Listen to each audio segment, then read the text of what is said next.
Lock the door. Kill the lights if you want to keep the shadows at bay. Remember to like and subscribe to the channel. It's time for Boogie After Dark. The first story is The Frostbitten Ledger, Flagstaff, Arizona. Is a geographical anomaly, a high-altitude island of ponderosa pines and volcanic peaks rising out of the scorched Red Sea of the desert floor.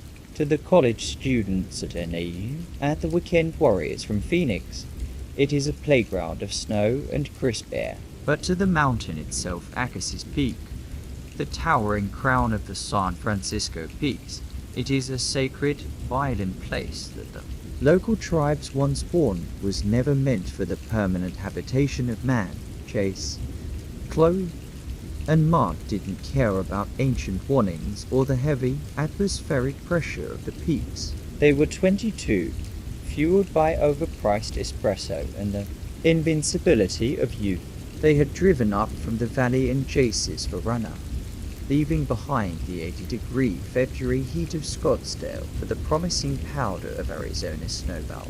The plan was simple: a weekend of aggressive skiing, a drafty Airbnb in the Fort Valley outskirts, and enough beer to forget their midterms. The trouble began on the second afternoon. The sky, which had been a piercing, cinematic blue, turned a sickly, bruised lavender within the span of a single left ride. In the San Francisco Peaks, weather doesn't roll in, it drops. The temperature plummeted 40 degrees in 20 minutes. By the time they reached the top of the Agassiz chairlift, the world had been erased by a whiteout so absolute it felt like being trapped inside a bottle of milk. "We shouldn't be up here," Chloe shouted over the scream of the wind. Her goggles were already frosting over, the plastic clicking as the ice thickened. The lift operators said they were closing the upper mountain. "We'll just follow the tree line down," Chase yelled back, his voice thin against the gale. "Stay close. If we hit the ridge trail, it's a straight shot to the lodge." But the mountain had other plans. In a whiteout, your in-ear begins to lie to you. Down becomes up. Flat ground feels like a precipice. They began their descent, but the familiar mark is the orange snow fencing. The lift pylons had vanished. 10 minutes into their run, the slope began to tilt at an impossible angle. The groomed snow gave way to jagged, volcanic scree hidden beneath a deceptive, waist-deep powder. "Wait!" Mark screamed, sliding to a stop. "This isn't the ridge. This is the backside. This is the Kachina Wilderness." They stood in a line, 3 neon-colored dots in a world of gray and white. The wind wasn't just blowing. It was howling in a way that sounded like a choir of voices modulated through a meat grinder. The trees here were different. These weren't the tall, straight ponderosas of the lower slopes. These were ancient bristlecone pines, gnarled and twisted into agonized shapes by centuries of wind, their bark looking like sun-bleached bone. "We have to hike back up," Chase said, his bravado finally flickering. But as they turned, they realized the tracks they had just made were gone. The wind had filled them in instantly. To their left, a massive basalt cliff face loomed out of the fog. To their right, the forest swallowed the light. And ahead of them, standing perfectly still in the middle of a steep glade, was a figure. It wasn't a skier. It was too tall, nearly 7 feet, and draped in a heavy, moth-eaten coat made of what looked like wet, black fur. It stood with its back to them, perfectly motionless despite the 50-mile-per-hour gusts. "Hey," Mark called out, his voice trembling. "We're lost. Which way to the base?" The figure didn't turn. Instead, it raised a long, spindly arm and pointed not toward the lodge, but deeper into the canyon, toward the lightless heart of the wilderness. "Ignore him," Chloe whispered, her breath coming in ragged gasps. "Mark, look at his feet. Mark, look." The figure wasn't wearing skis or snowshoes. It was standing barefoot in the snow, and where its feet touched the white powder, the snow wasn't melting. It was turning black, as if the very presence of the thing were a localized rot. They didn't wait for it to turn around. They skied away, traversing hard to the east, pushing their bodies until their lungs burned with the intake of ice-chilled air. They skied until the slope flattened out into a dense, claustrophobic grove of aspens. In the summer, these trees are a symbol of beauty, their white bark and golden leaves a staple of the Arizona high country. In the winter, at dusk, they look like the ribs of a giant buried beast. The sun is down, Chloe said, her voice flat. She was right. The lavender sky had collapsed into a deep, abyssal black. They were miles from the resort, trapped in a wilderness area that had claimed dozens of lives over the decades. They needed shelter. They found a cabin, a low, squat structure made of unpeeled logs and volcanic rock, packed into the lee of a granite ridge. It looked a century old, the roof sagging under the weight of several winters' worth of snow.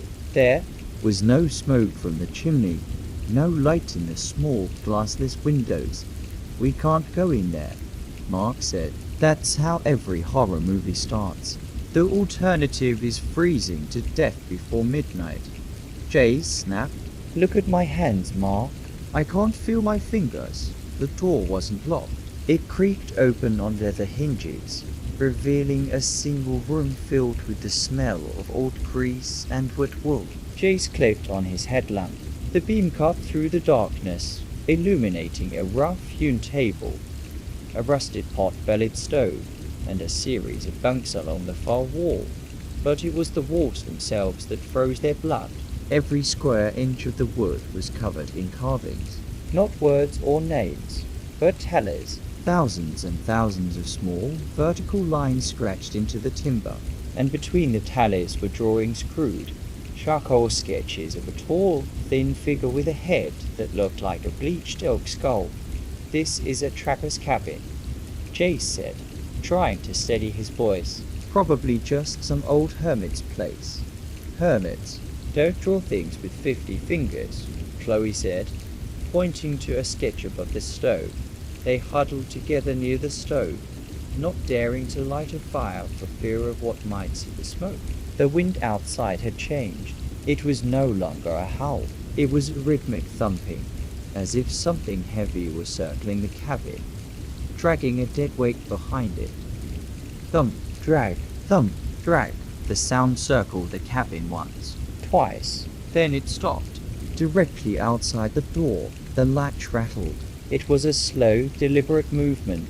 The leather hinges groaned. The door didn't open, but a sound began to bleed through the cracks, a sound like a person trying to hum with a throat full of needles. "Jace," Mark whispered. "The window." Jace turned his headlamp toward a small, rectangular opening in the wall. A face was pressed against the darkness. It wasn't a human face. It was the elk skull from the carvings, but it wasn't bone. It was made of frozen, grey flesh stretched tight over a jagged frame. It had no eyes, only deep, glowing pits of blue, light that pulsed in time with the thumping heart of the storm. The thing didn't try to get him. It simply watched.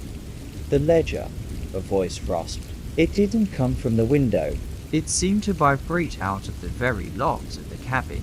"Who is the payment?" Suddenly, the floorboards in the center of the room began to shift. A heavy cellar door, previously hidden under a layer of filth, swung upward. A blast of air hit them, not cold air, but a humid, sickly sweet heat that smelled of copper and pine resin. From the darkness of the cellar, a hand reached out. It was a human hand, but the skin was translucent, showing the black, frozen blood in the veins. It clutched a heavy, leather-bound book. "One must stay," the voice hissed, "to count the flakes, to keep the ledger, or the mountain takes all three." Jace, driven by a primal, selfish panic, lunged for the door. He kicked it open, screaming, and vanished into the white out. Mark and Chloe scrambled after him, but the snow outside had turned into a liquid, shifting trap. It wasn't powder anymore. It was a mass of white, reaching hands. Jace didn't make it 10 feet. The tall figure in the black fur coat was standing over him. It didn't use a weapon.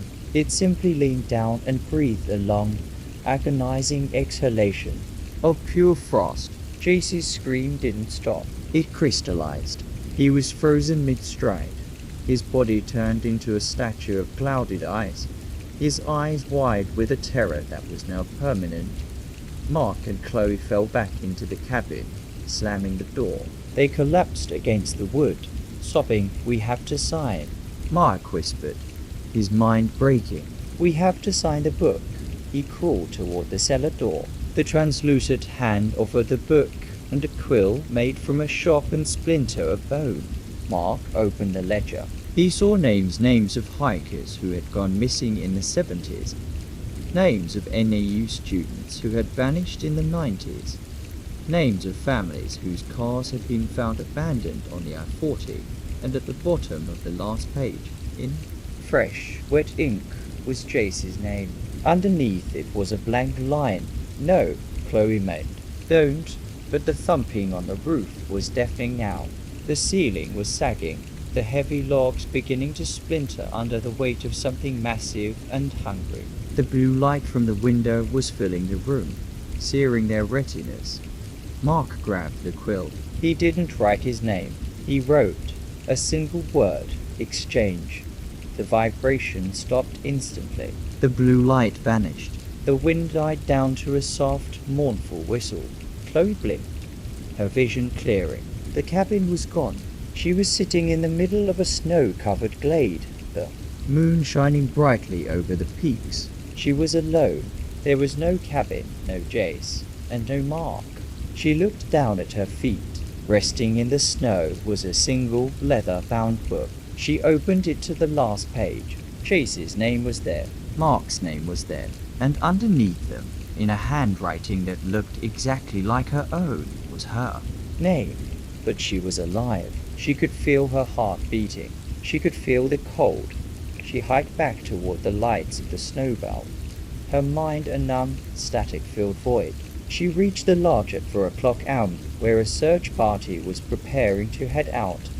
"I'm here," she told the sheriff. "I got separated." "Where are your friends, honey?" the sheriff asked. Wrapping a blanket around her, "The mountain kept them," she said. The search lasted for 2 weeks. They found Jace's Forerunner in the parking lot. They found a single ski sticking out of a snowdrift near the Kachina Peaks. They never found a cabin. They never found the bodies. Chloe moved back to Phoenix, but she never truly left the peaks. Every time it snows in Flagstaff, she feels a sharp, biting pain in her chest. She sits in her air-conditioned apartment and opens the drawer of her nightstand. In it lies the ledger. She doesn't remember taking it. She doesn't remember how it got there, but every time a new storm hits the San Francisco peaks, a new name appears in the book. She watches the ink bloom like a dark flower on the parchment, names of people she's never met, people who are, at that very moment, laughing in a ski lift or drinking cocoa in a lodge, and sometimes, when the night is very quiet, she hears a sound from the corner of her room. Thump, drag, thump, drag. She looks up and sees a tall, thin shadow standing by her window. It doesn't have a face, but it has a head like a bleached elk skull. It doesn't move. It just waits for her to pick up the quill, because the mountain doesn't just want lives. It wants a witness. It wants someone to count the flakes. It wants someone to keep the record of the cold dot in Flagstaff. The snow isn't just frozen water. It's a shroud, and under that shroud, the ledger is always open. The ink is always wet, and the mountain is always hungry for the next name on the list. If you go up to the peaks this winter, listen to the wind. If it sounds like a hum, keep skiing.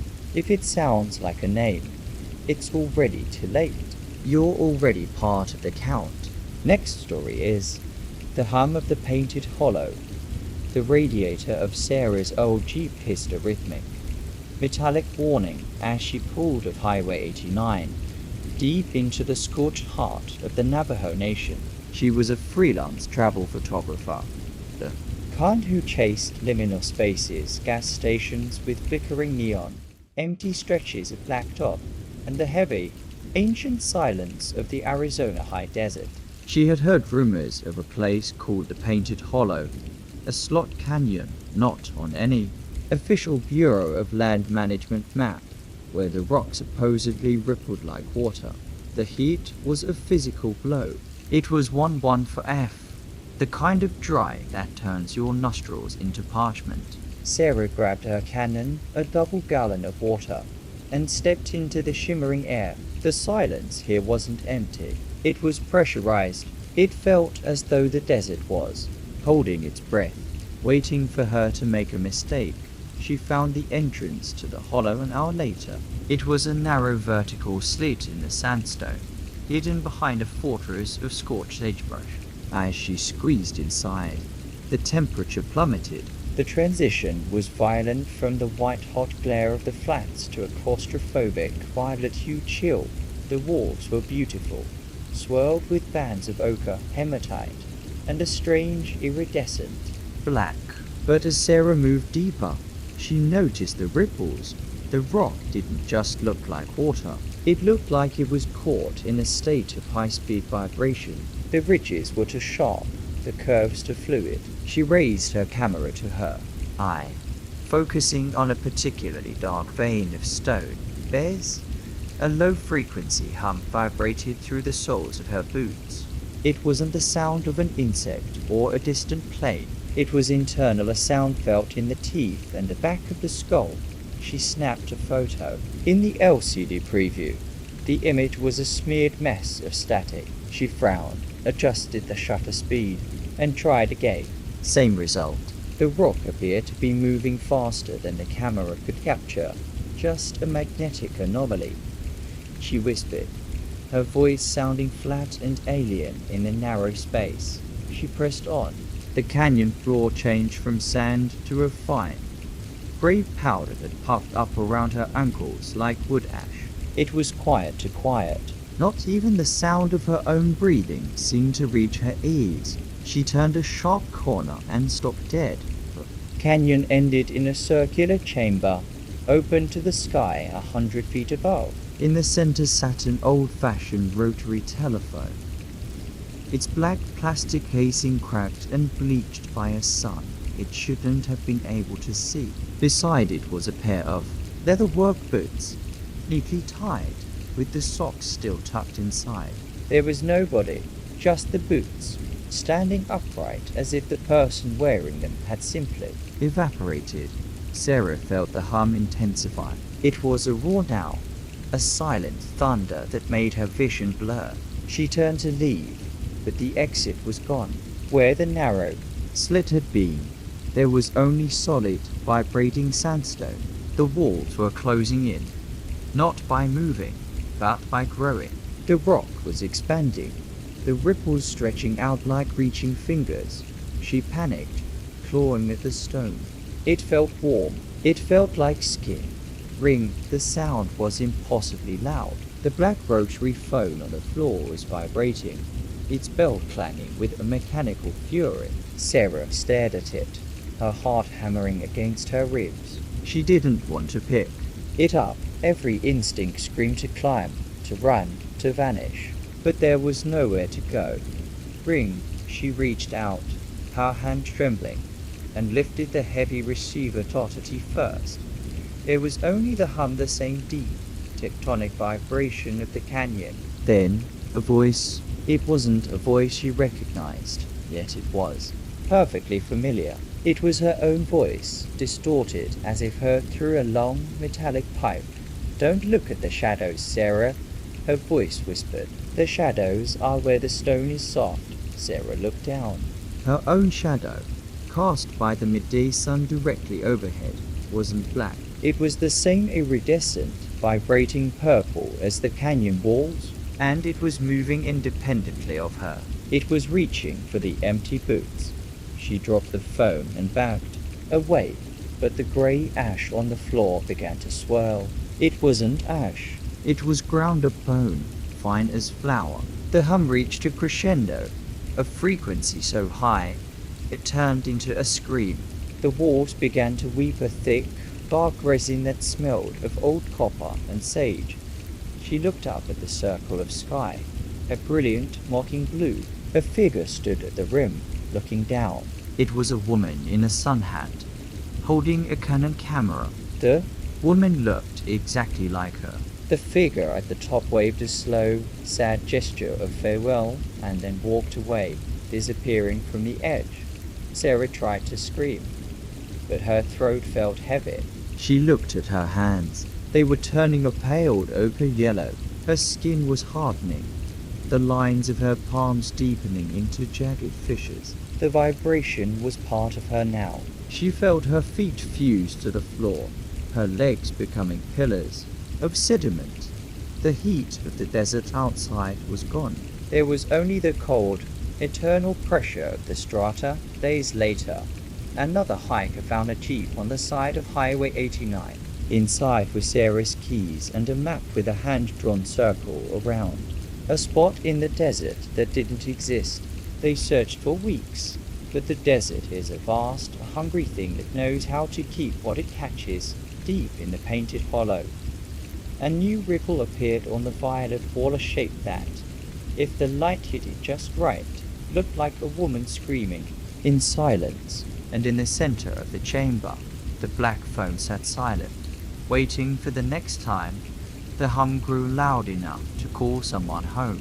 The next story, the Copper Vein Aperture, the town of Bisbee, Arizona, is built on a foundation of hollowed-out dreams and toxic history. It clings to the sides of the Mule Mountains like a rust-colored fungus, a vertical labyrinth of crumbling stairs, Victorian houses painted in colors of bruised fruit, and the gaping, terrifying maw of the lavender pit mine. Below the art galleries and the bohemian charm lies a subterranean hive of tunnels, miles of dark, oxygen-poor galleries where men once bled for copper. Arthur Pendergast was not a miner. He was a sound escapia, a man who recorded the acoustic signatures of dying places. He arrived in Bisbee during a July monsoon season, when the sky turned the color of a fresh hematite bruise, and the rain didn't so much fall as it did a salt. The earth. He was stayed at the Oliver House, a place where the floorboards groaned with the weight of ghosts, but Arthur didn't believe in ghosts. He believed in frequencies. He believed that stone, if subjected to enough pressure and trauma, could record audio like a wax cylinder. His target was the Sector 7 drift, a section of the Queen Mine that had been sealed since 1952 following a catastrophic collapse. The official record cited unstable shoring. The local legends, whispered over lukewarm beers at the SD, Elmo Bar, cited something else, a pocket of bad air that didn't kill you, but changed the way you heard the world. Arthur bribed a local municipal worker named Gabe to let him pass the rusted iron grate of a drainage adit that led into the deeper, unmapped reaches of the mountain. You got to ours, Gabe said, his eyes darting toward the dark tunnel. The humidity is rising. If the water starts to back up in the sun, you'll drown before you hear it coming. I only need the silence, Arthur replied, adjusting his headphones. He carried a high-fidelity parabolic microphone and a digital recorder that could capture frequencies far above and below the range of human hearing.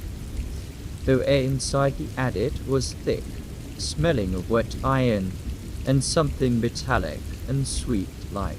A mouth full of pennies. As Arthur moved deeper, the ambient noise of the town, the distant hum of air conditioners, and the hiss of tires on wet asphalt faded into a heavy, oppressive stillness. The walls here were stained with copper bloom, a brilliant, toxic turquoise fungus that seemed to glow with a faint, bioluminescent hunger.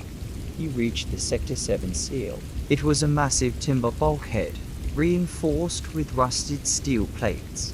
Someone had painted a cross on it in fading white lead paint. Arthur set up his tripod. He pressed the microphone against the wood and put on his headphones, T first. There was nothing but the white noise of the mountain, the infinitesimal settling of millions of tons of rock. Then he heard it. It was a rhythmic word thumping. Thump his. Thump dash his. It sounded like a giant lung, struggling to draw air through a throat filled with silt.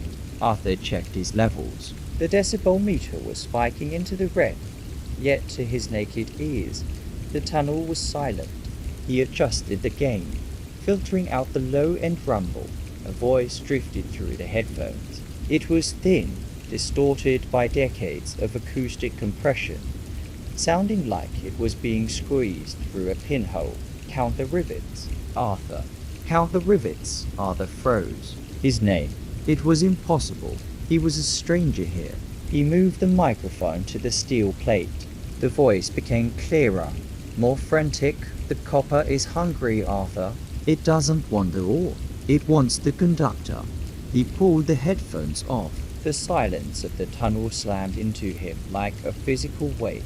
He felt a sudden, sharp pain in his ears. When he reached up to touch them, his fingers came away slick with dark, metallic blood. The pressure in the tunnel had changed. The air was no longer coming from the adit behind him. It was being sucked into the cracks in the bulkhead. Creak. Snap. One of the massive timbers groaned. A rivet, rusted and brittle, shot out of the steel plate like a bullet, whistling past Arthur's head and embedding itself in the rock wall behind him. Another followed. Then another. Something was pushing from the other side. Not a hand or a shoulder, but a force surge of atmospheric pressure so intense it was liquefying the wood. Arthur scrambled to back his gear, but his hands were shaking. He dropped the digital recorder. It skittered across the damp floor and fell into a narrow crevice. As he reached for it, his flashlight beam swept across the floor. The dust on the ground wasn't dust. It was hair. Fine, human hair, miles of it, woven into a carpet that led directly under the bulkhead. The steel plate buckled outward. A sound erupted, not a boom, but a high-pitched, harmonic whistle that shattered the glass of his flashlight. Arthur was plunged into total darkness. In the blackness, his other senses sharpened to a terrifying degree. He could smell the copper, blue, stronger now, smelling like ozone and rotting meat. He could feel the hair brushing against his ankles, coiling around his boots like underwater kelp. And he could hear without headphones the voice. We are the wire, Arthur. We are the long red scream. He fumbled for his backup light, a small LED pen light. When he clicked it on, the world turned into a nightmare of geometry. The bulkhead was gone. In its place was a tunnel made entirely of copper wire, thousands of miles of it, pulsing with a dull, rhythmic light. The wires weren't inanimate. They were twitching, braiding themselves together into the shapes of men. They were the miners of 52. Their bodies had been stripped of flesh, their nervous systems replaced by the very odd. They had spent their lives digging. Their eyes were glowing filaments, their mouths jagged apertures of jagged malachite. Arthur turned to run, but the adit had changed. The way back to Bisbee was no longer a tunnel. It was a throat. The walls were wet and pulsing, closing in with every heartbeat. He ran, his boots slipping on the hair carpet. He could hear the copper men behind him. They didn't walk, they flowed, their wire limbs clacking against the stone with the sound of 1,000 telegraph keys. Click, click, dash, click. They were communicating in Morse, a staccato language of electricity and pain. He reached a vertical shaft, an old ore chute.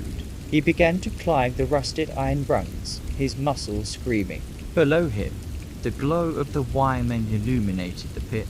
They were climbing too, their elongated fingers hooking into the rock with impossible strength.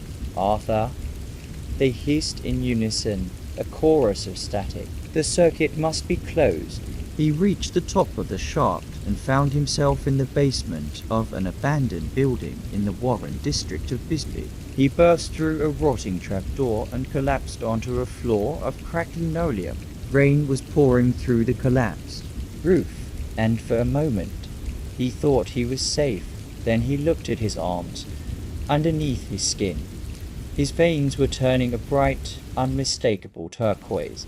He could feel his blood thickening, becoming heavy and conductive. When he tried to speak, his voice came out as a burst of radio static. He looked at a mirror on the wall. His eyes were flickering, the pupils narrowing into vertical slits like the filaments of a light bulb. The hum in his head was deafening now. He could hear everything, the thoughts of the people sleeping in the houses above, the flow of electricity through the power lines on the street, the deep, tectonic grumbling of the lavender pit. He was no longer a man. He was an antenna. He walked out into the monsoon rain. The water hit his skin and hissed, turning to steam. He began to walk toward the edge of the pit, the great, spiraling hole that sat at the heart of the town. The wiremen were waiting for him at the rim. They stood in the rain, their copper bodies shimmering. They didn't attack. They opened their ranks, inviting him in.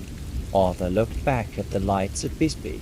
He saw the bee on the mountain, the neon sign of the brewery couch, the cozy glows of kitchens where people were drinking coffee and ignoring the dark. He wanted to scream a warning, but all he could produce was a low-frequency hum that made the nearby streetlights flicker and die. He stepped over the edge. He didn't fall. The wires rose up from the depths of the pit to catch him, weaving him into the great subterranean tapestry of the mountain. The next morning, the rain stopped. The sun came out, baking the Mule Mountains back into their usual state of parched silence. He went to the adit to find Arthur, but the drainage pipe was dry. He found a digital recorder sitting on a rock. When he pressed play, there was no sound, just 20 minutes of a heartbeat that slowed down until it matched the frequency of the earth. Arthur's jeep remained parked at the Oliver House for 3 months before it was towed. The locals talked about another desert disappearance, a common enough tale in a state where the landscape is designed to hide secrets. But sometimes, when the wind blows through the canyons of Bisbee just right, and the atmospheric pressure drops before a storm, the radios in the old houses act up. They don't play music. They emit a rhythmic, pulsing static of voice that sounds like a man, yet sounds like metal. And if you listen closely to the hum of the wires in the walls, you can hear him. Arthur is still recording. He is counting the rivets. He is waiting for the next conductor to wander into the dark, looking for the silence that doesn't exist, because in Arizona, the earth isn't just rock and dirt. It's a machine, and the machine is always hungry for a new part. The copper vein aperture has opened, and once you've heard the frequency of the deep, you are already part of the transmission. The mountains didn't just take Arthur, they broadcast him.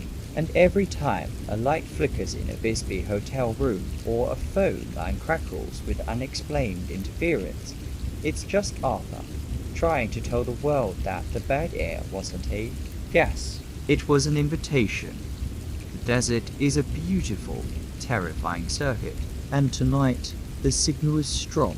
Stay away from the pits. Stay away from the turquoise glow, because the mountain is listening.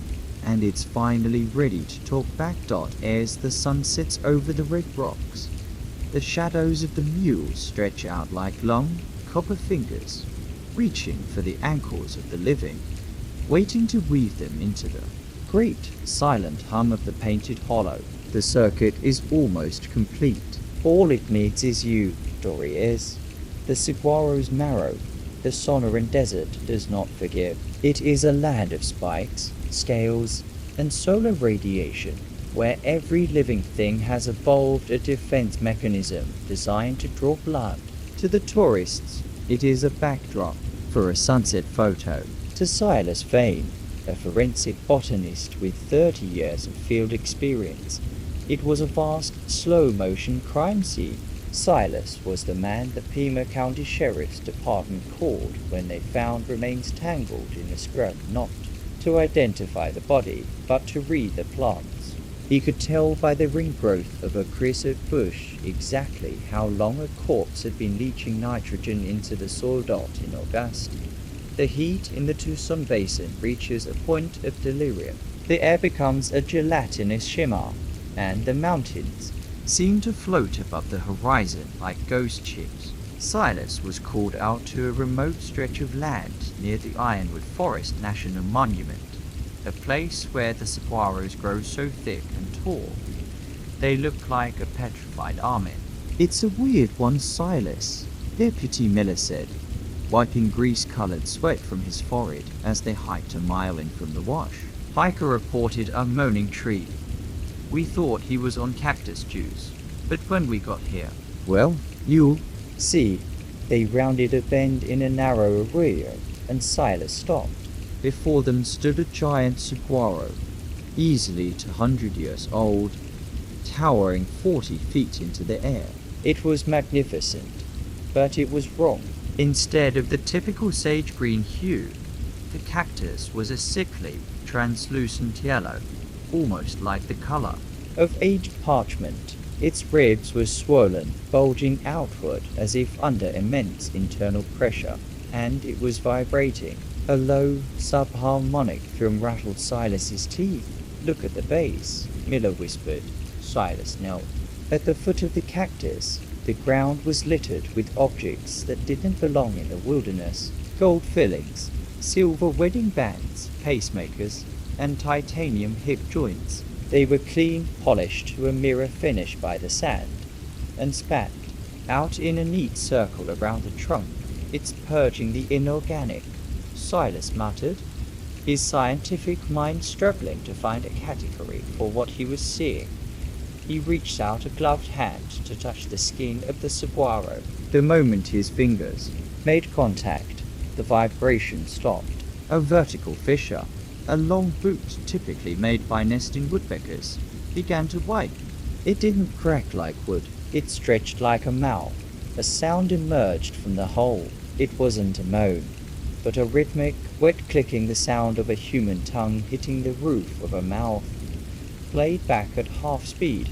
"Help," the cactus said. The voice was hollow, resonant, as if spoken through a long wooden flute.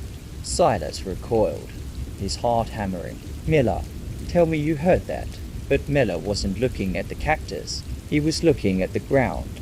The shadows of the surrounding ironwood trees were lengthening with impossible speed, stretching toward them like dark, grasping ink. "We need to go, Silas." "Now, wait," Silas said, driven by a morbid, professional curiosity. He shone his high-lumen flashlight into the fissure. The interior of the saguaro was in pulp and water. It was a dense, suffocating network of human nervous systems. He saw spinal columns fused to the inner ribs of the cactus, white nerves threaded like fine lace through the green flesh. At the center, suspended in a thick, translucent sap, was a face. The skin was gone, leaving only the raw, red musculature, but the eyes were intact. They were wide, wet, and darting frantically. The eyes locked onto Silas. The clicking sound intensified. "The marrow," the face whispered, the words bubbling through the sap. "It needs the marrow," Silas realized with a jolt of pure, ice-cold terror that the cactus wasn't just a plant. It was a vessel in the nutrient-poor soil of the desert. The saguaros had found a richer source of calcium and phosphorus. They weren't just growing, they were harvesting. Suddenly, the ground beneath Silas shifted. A thick, tuberous root, covered in fine, needle-like hairs, erupted from the sand and coiled around his ankle. The needles didn't just prick, they burrowed. He felt a searing heat as the root began to pump an anticoagulant into his bloodstream. "Miller!" he screamed, but the deputy was already 30 yards away. running toward the wash, Silas pulled a heavy hunting knife from his belt and hacked at the root. A thick, milky sap sprayed out, smelling of ozone and old blood. The root recoiled, hissing like a snake. He scrambled to his feet, but the entire grove was now awake. The saguaros weren't stationary. They were leaning. Their massive, multi-ton bodies were tilting inward, their shadows overlapping to create a zone of total, artificial darkness. He ran. He ignored the thorns of the collar that hooked into his shins, ignored the scorching air that burned his lungs. The desert had turned into a predatory machine. He could hear the clicking sound everywhere now, a forest of tons, thousands of them, all vibrating in the hollow hearts of the cacti. He reached the wash and saw Miller's cruiser in the distance. But the wash was no longer a dry riverbed. It was filled with a slow-moving, viscous fluid, the sap. It was a river of liquid amber, and it was rising. Silas waded in, the heat of the sap melting the rubber of his boots. Every step felt like walking through wet concrete. From the banks, the ironwood trees reached down, their gnarled branches snapping like shears. He reached the other side, staggering up the bank, and collapsed onto the road. He looked back. The grove was silent again. The saguaros stood perfectly still, their arms raised to the sky in that iconic, deceptive gesture of peace. Miller was in the driver's seat, staring straight ahead. His skin was the same sickly yellow. As the cactus, Miller, Silas wheezed, grabbing the door handle. The handle came off in his hand. It wasn't metal anymore. It was bone. He looked at the car. The tires were made of matted hair. The windshield was a thin sheet of dried skin. The entire vehicle was being transformed, repurposed by the desert into something organic. Miller turned to look at him. His eyes were gone, replaced by the white, feathery flowers of the saguaro. "It's sufficient to Silas," Miller said, his voice now a perfect, flute-like resonance. "Nothing is wasted in the Sonoran. Not the water, not the metal, not the memory." Silas backed away, stumbling into the middle of the road. He looked at his own hands. Underneath his fingernails, small green shoots were beginning to emerge. He could feel his bones softening, turning into the porous, structural laugh of a cactus skeleton. The heat wasn't coming from the sun anymore. It was coming from inside him. He was being digested by the landscape, his minerals catalogued, his history stored in the rings of a plant that would outlive the very memory of his name. He sat down on the burning asphalt. He didn't feel the pain. He felt a strange, terrifying sense of belonging. The desert didn't want to kill him. It wanted to record him. He looked up at the sky. The sun was a white-hot eye, and as his vision began to fade into a mosaic of green and gold, he heard the final, rhythmic click of his own tongue. "Help," he whispered, but the word didn't leave his mouth. It was absorbed by the air, stored in the heat, and whispered back to him by the wind. 20 years later, a young surveyor found a strange cluster of saguaros near the ironwood forest. One of them had a peculiar shape. Its arms were twisted in a way that looked almost like a man clutching his chest. At the base of the cactus, the surveyor found a rusted hunting knife and a forensic botanist's badge, polished to a mirror. Shy, he reached out to touch the cactus, and for a moment, he thought he heard a sound, a low, rhythmic thrumming that felt like a heartbeat. He laughed, blaming the heat, and took a photo. Got in the photo. The cactus wasn't there. There was only a man, standing tall and yellow against the blue sky, his arms raised in a silent, eternal scream. The desert does not forgive. It remembers, and in the Superstition Mountains, in the Painted Hollow, and beneath the streets of Bisbee, the collection grows. Every hiker who vanishes, every surveyor who doesn't return, is just another rib in the great saguaro, another wire in the copper hill, another ripple in the violet stone. Arizona isn't a state. It's an appetite. And as the sun sets over the red rocks, the desert opens its mouth, clicks its tongue, and waits for the marrow to come home. The next story is the concrete kiln. Phoenix does not exist by the laws of nature. It exists as an act of defiance. It is a sprawling, shimmering grid of stucco and asphalt forced upon a basin that was never meant to support 5 million gasping Lungs. In the height of July, the city stops being a habitat and becomes a slow-motion furnace. This is the heat island effect, a scientific term for the way the city's concrete skin soaks up the sun's fury all day and exhales it all night, never allowing the temperature to drop below a stifling, feverish 100 degrees. Arthur Miller was a night shift lineman for the city's power grid. He was a man who understood the precariousness of the Phoenix illusion.